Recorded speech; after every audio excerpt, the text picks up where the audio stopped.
ይቅርብሽ ብለው ከዚህኛው ጋር ተደራደሩ።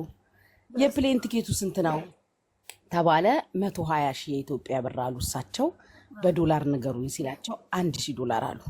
ከዛ ሰው ከታች ኧረ 1000 አይደለም 600 ነው 700 ነው እያለ ኮመንት ይጽፍባቸዋል። ከዛ እባካችሁ አታቃጥሩ፣ $300 ብትተርፍ ለሆቴል ትሆነኛለች። አራዳ እኮ ነው። ከዛ ሲገርምሻል ቀኑን ሙሉ ልጁን አንዴ ሻርኩን አንዴ ምኑን ሲቀፍሉ ዋሉልሽና ልጁ ሄደ። ማታ ጂኒው መጣላቸው። ጂኒው መጥቶ ነብያችን ምናምን ብሎ ለቀቅ ሲያረግባቸው አይ አንቺ ማግባት ያለብሽ ጂኒውን ነው ማለት አልኳቸው። ይሄኛው ቲኬቱን ብቻ ይቆረጥልኝ አሉ።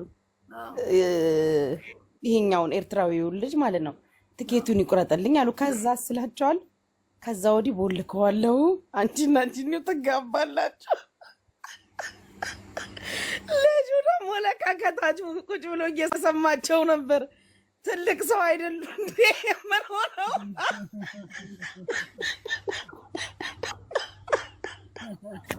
ጆተኒ የሆነ ሰውዬ ቤት ኬት እንደከተትሽ እግዚአብሔር ጉቺ። እኔ አንድ ቀን ወጥቼ እግዚአብሔር ልጆቼ ማማዋታ ሽንቴ አመለጠ። ሽንቴ ገሃነብ እንዲሆነ መለስ ዜናዊና ሚኒሊክ የ500 ዓመት ጨረር ተለቆባቸው እያለቀሱ ታየን ብለውን ሰባ እንደርታ ነው እኔን እዛ የምትወስደኝ እና እሷ ደግሞ ደንጎሪ ለመለስ ዜናዊ እኛ የትግራይ ልጆች ጃንጥላ እንገዛለታለን ምናምን ትላለች። እኔ ደግሞ የሚኒሊክ ኮፍያ የት ሄዶ ነው ፀሐይ የሚነካው? ኮፍያቸው እንለዋለን። እሳቸው ኮፍያ አድርገዋል። በቃ የመለስ ዜናንም ተውት ለኛ በቃ 500 ዓመት ተፈርዶባቸዋል። ሰማይ ቤት ብሎን ሲያበቃ እና በቃ እንደዚህ ያወራን ያስቀናል ስለ ሰማይ ቤት። ሰሃዲሊ አንድ ቀን ሁሉ በእኛ ሃይማኖት እንትን የለም ጋነበ ምንም የለም። እንዲህ ያሉን እስናል ኖ በእኛ ሃይማኖት የለም ጋነበም የለም ገነትም የለም። ምድር ነው ገነት ብለው ቁጭ በቃ እዛ በቃ ያው ስነመለስ ዜናዊ ምናምን ኖ መጥፎ ከሰራሽ በእኛ ሃይማኖት ቀጭኔ ትሆኛለሽ። እንደውም የኔ አክስት ሞታ ማቃታ አክስት አለች የሞተችው ታውቂያት የለ አሁን ብትኝ ቀጭኔ ሆናለች። ጠርታኝ እንጂ ያገኘኋት አይለኝም።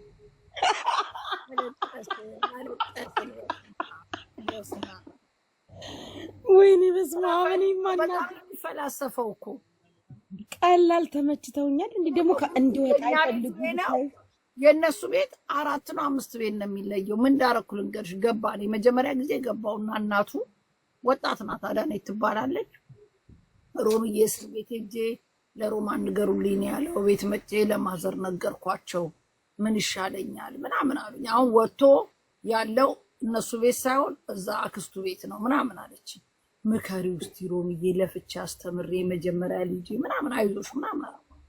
ከዛ ታቦት ልንቀበል እኔና አቤት ከኛ ቤት ወጥተን ሰዓቱ ገና አልመጣም ሲሉ እና እባክህ ፍቅር ይዝም አባትና እና ቤሉ ሰድብዬው ገባል። ገብቼ አባቱ የጡረታ ትምህርት ቤት ዳይሬክተር ነው እና እዛ በጣም ዘጭ ያለ ላይፍ እኮ የሚኖሩ ናቸው። አባቱን ይፈራዋል። ከአባቱ ጋር ይሳፈጥ። ከአባቱ ጋር እንደዚህ ሲልፈጨፈጭ ያገኝ በካራቴ ለዛ ነው እዛ የማይመጣው አባቱ ስለሚቆጣው። ከዛ አባቱ ገባ አገኘው። እንዴት ነሽ ሮሚ እንኳን ደህና መጣሽና አንዴ እኔ ቤት እኛ ቤት መጥቶ ያውቃል። እኔ መጥቼ አዋራሁት። አባቱ በልጅነቱ ነው የወለዱት እሱ። አንዳንዴ ሲዘባረቅ በ15 ወለዱ። እኔ ሲጮህበት 18 ያስገባዋል። ከዛ አዋራሁት። በቃ እንዴት ነው 12 ቤት የሚከራያላቸው በመደዳ ፊት ለፊቱ ግሮሰሪ አከራይተው ምናምን ነው የሚኖሩት። እና ገብቼ ምን ይሻላል ውጭ ሀገር ይሄድ። እናትዮ ፓስፖርቱን አውጥታ ሰጠችው። በሱ ተጣልተዋል። ለምን ሰጠሽው? እዚህ ሀገር የሀገሩ ዜጋ ጨክኖ አይጨክነው ቢመታው ነው። ውጭ ሀገር ግን ቢሄድ በጎማ ነው የሚያቃጥሉት። እና ለምንድን ነው ውጭ ሀገር እንዲሄድ ፓስፖርቱን ሰጪው? ተጣሉ። እኔ እሱን ካልሰጠሽኝ ብሎ ሌት ተቀን ሲጨቀጭቀኝ አውጥቼ ሰጠሁት አለች እናትየው።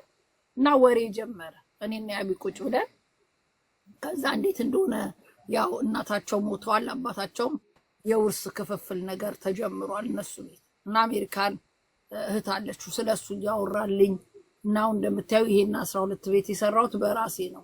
መሬቱን ነው መካፈል የሚችሉት። ይሄንን በእንትን ደሞዜ የሰራሁት ነው። እንግዲህ ይመስለኛል ሁሉም ወንድሞች እንካፈል ሁሉንም ያንተ መስራት ምን አገባ ብለው የጎረቤት ሰው ያውቃል። እኔ ሰርቼ ነው ይሄን ቤት ሊከራይ ባዶ መሬት ላይ ሰርቼ ነው የሚል ጭቅጭቅ ነበር።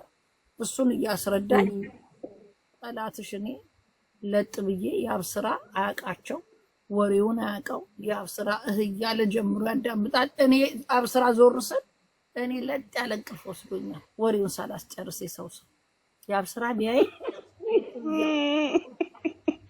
እሺ እያለ ያወራቸዋል። ከዛስ ቡና ይፈላላችሁ ተብሎ ወጥ ለመስራት እየተሯሯጡ ነው። ያብስራ ችግር የለም። ያብስራ የማያውቀውን ወሬ ቀጥለውለት ያወራል ያዳምጣል።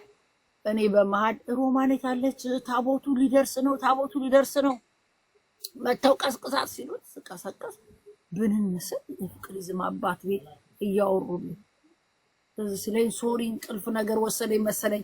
ግን ሰምቼውታለሁ 12 ቤት የኔ ነው አከራየሁት ጋነኝ ወሬው ስል ያብስራ አልቻለም።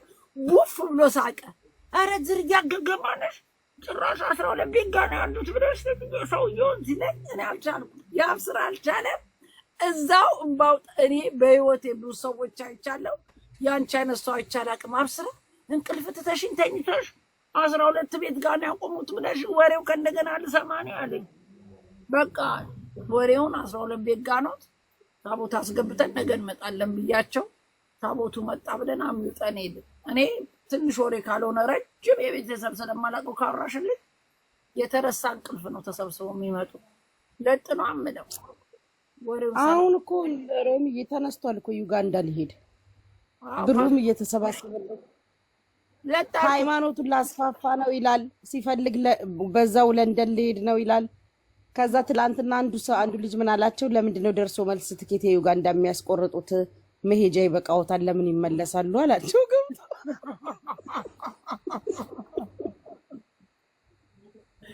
ወይኔ እኔ ራሴ አንስሽ የምርጉቺ እግዚአብሔርን ከልቤ እኔን አንቺን ላገኝ የመጣው ጊዜ ትራንስፖርት ከፍዬ ነው። አንቺ አይስክሬም አብልተሽ እንጀራውን ክዶኝ ማለት ነው። ብፌ እኮ ነው የበላው እስር ቤት የሚጠይቅ እስኪመስል ያ ሁሉ በልተ ረስተ አይስክሬም ነው ያበላችኝ ብለ ሶሪ ረስቸው ነው አሁን ትዝ አለኝ ምናምን አለ። ከዛ በቃ የተመላለሰበት እውነትም ከዛ እዚህ የመጣበት ማክሲ የኢትዮጵያ 1000 ብር አውጥቷል። ሼም ስለያዘኛ ሳዝኖኝ በቃ 10,000 ብር ሰጣለሁ አልኩ። የዛኑ ቀን ዳልቻ ነው ማንገባልሽና ምን ቢያወራ ጥሩ ነው? የኢትዮጵያ ሁሉ እንግሊዘኛ ቢያወራ ይሻላል። አማርኛም ኦሮምኛም አያስፈልግም ከምንጣላ ለምን እንግሊዘኛ እናወራም ብሎ ድብልቅልቅ ያለ ወሬ አምጥቶ ቤቴን ቀውጥ ያደረገው። 10,000 ብሩን ትቻለሁ። ኢትዮጵያ ይመስለኝ ነው እንግሊዞች ይስጡ ያባረርኩት ከቤቴ። ወይኔ ግን ሮሚ ብታይ በጣም ግን እንትን ነው፣ ቅን ነው፣ ክፋት የለውም። ያየሁት ነገር እውነት ተንኮል የሚባል ክፋት የሚባል የለውም። በቃ በጣም ቅን እኔ እንጃ አላየሁም እንደዚህ እዚህ ቲክቶክ ላይ እንደሱ። ስትቆጪው ደግሞ ድንግጥ ይላል እኮ ምልስ ይላል። በጣም ነው የሚያሳዝነው። ሃይማኖቱን ራሱም አላመነበትም ገና ነው እንጂ ራሱ አላመነበትም እኮ ሃይማኖቱ። ገስት እንደሞላ እያወቃችሁ በደና ጊዜ ማንም ሳይገባ ቤቴ ውስጥ ዶሮሽን ልታስተዋውቂ ያስገባውልሽ ኧረ አስገቡኝ ብለሽ የምትጽፊው አፌ ውስጥ ላስገባሽ ነይ ግቢ እዚህ ውስጥ